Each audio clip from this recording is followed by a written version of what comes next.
When you buy a drone, your number one goal above anything else is to fly that drone. We recognize, however, that simply flying your drone does not always seem so simple. Which areas can you fly in? Do you need approval at certain locations? Are there any spots that you cannot fly your drone? We'll answer all of these so you can have a better understanding of where to fly your small aircraft.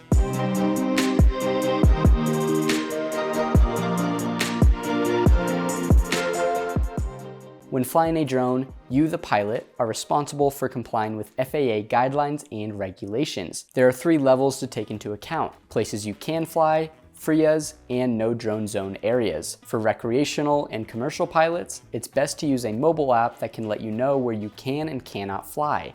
A very popular and trusted service is Before You Fly. Some apps to check out that use Before You Fly are Airspace Link, Autopilot, Avision, and UAS Sidekick. These apps will let you know of any restrictions there might be, as well as what airspace you are under. The simplest areas to fly in are uncontrolled airspaces, otherwise known as Class G airspaces. You can fly at or below 400 feet above ground level in these areas with no further action required. If you want to fly in controlled airspace, you need to get airspace authorization through LANC or the FAA Drone Zone. Again, the apps listed above will let you know what airspace you are in and what approval you need to obtain to fly. The next level are FRIAs, or FAA Recognized Identification Areas. FRIAs are designated geographic zones where drones can operate without remote ID gear. Pilots must keep within FRIA limits and maintain visual contact with their drone. The FAA lists approved FRIAs on the UDDS website, which we'll link below. FRIAs can only be requested by FAA-recognized CBOs and educational institutions. The final level is no drone zone areas, which are places that you cannot fly a drone. These areas consist of restricted airspaces,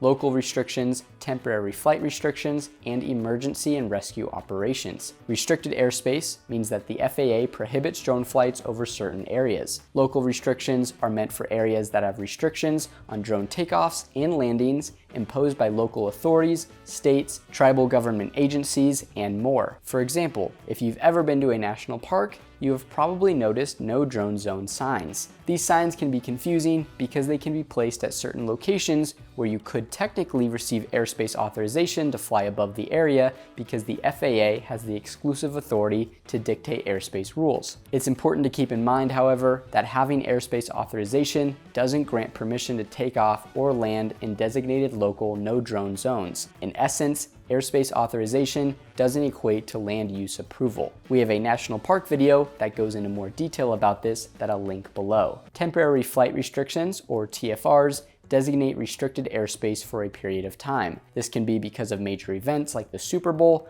presidential movements, or sensitive security areas. Finally, you are not allowed to fly over any emergency and rescue operations, such as wildfires or hurricanes. This is because it can interfere with first responders and potentially force them to ground their aircraft to avoid collisions. If you want more information on no drone zone areas, you can check out the FAA's page on it below. Overall, these are the 3 main levels that you will come across when wanting to fly your drone. Just remember that not complying with FAA guidelines can possibly result in hefty fines or even jail time. So remember to fly safely and responsibly. If you enjoyed this video, make sure to like and subscribe and turn on that notification bell for more drone tips. Also, let us know in the comments what other drone tutorials you want to see. Until next time, blue skies and safe flying.